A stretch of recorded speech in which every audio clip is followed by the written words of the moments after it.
Assalamualaikum warahmatullahi wabarakatuh. Perkenalkan, nama saya Elsa Nabila Putri Bahri, NIM 2102401444, jurusan Ilmu Komunikasi kelas 3D.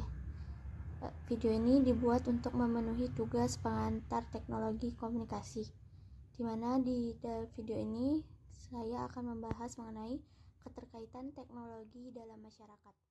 Kali ini kita akan membahas 5 sub. Yang pertama adalah pengertian teknologi dalam masyarakat. Yang kedua adalah pengaruh perkembangan teknologi dalam masyarakat. Yang ketiga, hubungan teknologi dalam kehidupan masyarakat. Yang keempat, manfaat teknologi dalam kehidupan masyarakat. Kemudian yang terakhir, yang kelima, dampak teknologi dalam kehidupan masyarakat. Yang pertama, pengertian teknologi dalam masyarakat. Teknologi dalam masyarakat adalah ilmu pengetahuan yang mempelajari mengenai keterampilan dalam menciptakan alat hingga metode pengolahan guna membantu menyelesaikan berbagai pekerjaan manusia. Jadi di sini maksudnya adalah teknologi adalah alat yang digunakan untuk mempermudah dan membantu manusia untuk menyelesaikan berbagai pekerjaannya. Kedua adalah pengaruh perkembangan teknologi dalam masyarakat. Ada 11 pengaruh perkembangan teknologi dalam masyarakat. Yang pertama adalah memudahkan komunikasi. Dengan adanya teknologi, pada saat ini manusia tidak akan dibatasi ruang dan waktu lagi. Kemudian akan mempercepat komunikasi itu sendiri.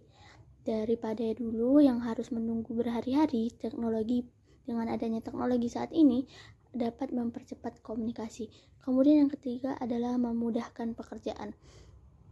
Pada saat ini dengan adanya teknologi, pekerjaan-pekerjaan yang dulunya sangat sulit dilakukan kini dapat lebih mudah dilakukan.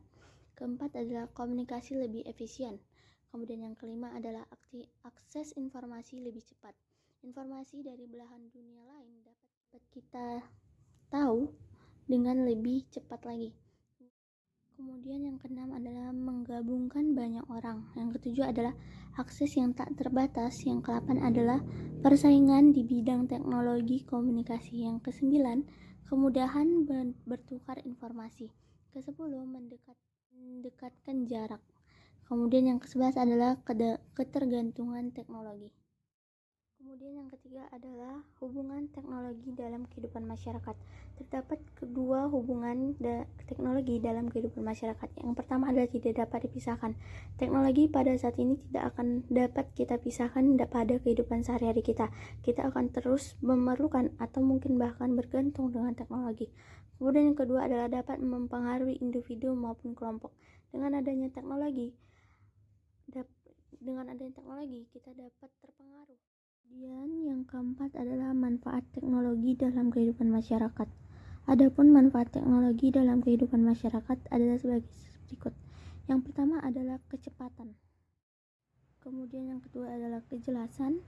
Yang ketiga kedekatan. Yang keempat penyebaran. Yang kelima penyimpanan data. Yang keenam sebuah pertukaran informasi yang menjadi lebih cepat. Yang ketujuh memudahkan pekerjaan. Yang kedelapan sistem pembelajaran dapat dilakukan secara online tanpa harus melakukan tatap muka.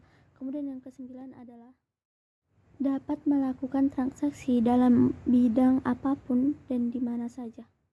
Kemudian masuk yang terakhir yaitu dampak teknologi dalam masyarakat. Dampaknya di sini terbagi menjadi dua, yaitu dampak positif dan dampak negatif. Yang pertama, dampak positif yang mempermudah komunikasi antar manusia. Dengan adanya teknologi, komunikasi pada saat ini jauh lebih mudah dibandingkan pada zaman dahulu.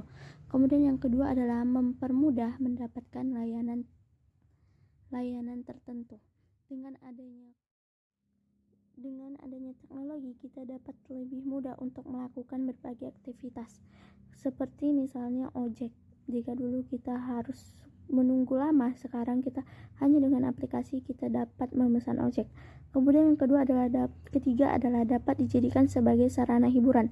Adanya teknologi menambah sarana hiburan kita. Jika dulu kita harus pergi bermain keluar, kini kita hanya di dalam rumah bermain smartphone. Kemudian ada dampak negatif. Yang pertama adalah terciptanya antisosial dan sikap individualisme. Contohnya seperti bermain game tadi. Dengan kita ada di dalam rumah sendiri terkurung, kita akan kekurangan kegiatan sosial. Kemudian yang kedua adalah munculnya budaya mager. Kurangnya interaksi sosial ini dapat menimbulkan budaya mager ini. Maka dari itu kita harus pandai-pandai untuk memilah informasi yang akan kita konsumsi. Mungkin sekian yang dapat saya sampaikan, lebih dan kurangnya saya mohon maaf. Kelebihannya dari Allah dan kekurangannya itu datangnya dari diri saya sendiri. Wassalamualaikum warahmatullahi wabarakatuh.